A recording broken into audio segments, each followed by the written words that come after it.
Hi అండి, అందరికీ నమస్తే. ఈరోజు ధనత్రయోదశి కదండి. సాయంత్రం అందరూ యమదీపం వెలిగిస్తారు. నాకైతే కుదరలేదు, కొంచెం గాలి ఎక్కువ ఉంటుంది మేముండే దగ్గర.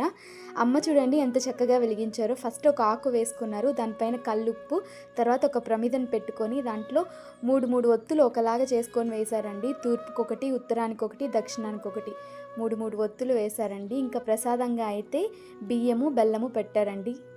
ఇంకా ఈరోజు మా నాన్న పుట్టినరోజు కదండి. నాన్న, మా హస్బెండ్, ఇంకా బాబు అందరూ కలిసి పెంచిలకోనకైతే వెళ్ళారండి. చూడండి వాటర్ ఫాల్స్ ఎంత బాగా ఫ్లో అవుతున్నాయో, ఫుల్ వర్షాలు కదండి. అండ్ మీరు టెంపుల్ గోపురం పైన చూస్తే చూడండి క్లౌడ్స్ అన్నీ ఎంత బాగున్నాయో. ఇంకా వెళ్ళే దారిలో అంతా వాటరే ఉన్నాయంటండి, రోడ్డు మీద కూడా. మొత్తానికి దర్శనం అయితే చాలా బాగా జరిగిందండి. నాకు పెంచిల్కోన అంటే చాలా ఇష్టం అండి. ఆ క్లైమేట్ కానీ అంతా చాలా బాగుంటుందండి. ఓం లక్ష్మీ నరసింహస్వామియే నమః.